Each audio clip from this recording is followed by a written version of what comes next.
Joining us now to go in depth, Jeff Yastine, the editorial director for Newsmax financial letters and financial newsletters, I should say. He's a man who knows his letters, minds his P's and Q's, as well as numbers. Jeff, we welcome you back to America's Forum. It's a mighty big fine. Tell us exactly what all those billions are being levied for. It's basically the fallout from Bank of America knowingly. This is back during the run up to the boom and the bust of housing back at the middle part of the past decade, and Bank of America knowingly writing these fraudulent mortgages and these various efforts to get people to sign up for mortgages that perhaps they weren't qualified for.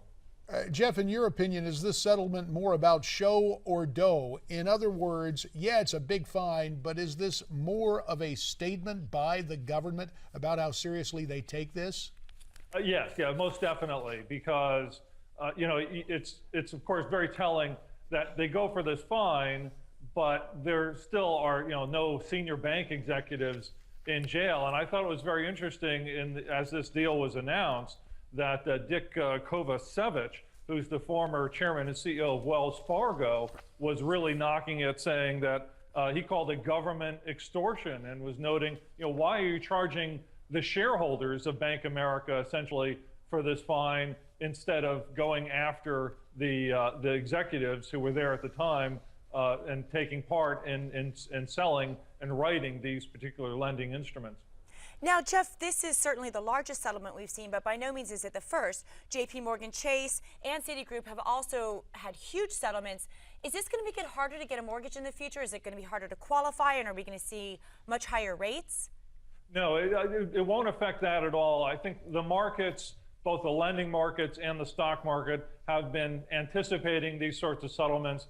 Bank of America's stock, has moved from about 5.5 back at the bottom, 4 or 5 years ago, to $15, $16 in the last week or so. And was higher than that, $17, $18.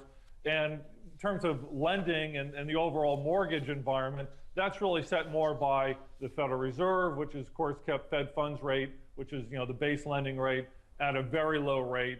And really in the last 6-8 months, when you look at the published reports, it seems like banks are actually easing up, and it's becoming somewhat easier for people who don't have pristine credit to get mortgages, although it's still a very long road to go for people to get better access, or at least to go back to where we were, say, in the 90s. Well, that is good news. We're seeing this huge number. It's very headline making, but how much of this is Bank of America actually going to have to pay? Well, a lot of it, it's kind of subtle here. There's a lot of it is what they get credit for, regarding if Bank of America does loan modifications with their loan holders, they get credit for that. If they do demolition or help in demolition of blighted properties, and the specifics of that I can't really go into here. I don't know the specifics, but they get credit for demolition of blighted properties. They get credit for funding of community development projects. And basically, if they make more loans to low-income people and people who can't get as clear access to the lending market, they also get credit for that. So there really isn't that much, very little, in the way of money that's actually going from Bank of America to the people who are wronged. Jeff, less than a minute, about 45 seconds. As I understand it, there also could be some tax benefits for the Bank of America. So is this really a punishment? Well, it raises a lot of questions. The tax benefit part, I'm not as aware of, but for people who actually get a loan modification right now, they would have to actually pay tax on that loan modification unless Congress retroactively changes the law, which expired recently. Well, maybe something for my old Ways and Means Committee to do when they get back to work. Jeff Yastine, we thank you for your insights on this. And now we want to get the opinions as you watch this, wherever you are. We'd love to get your comments on this settlement with Bank of America. Why don't you tweet us your comments at Newsmax TV?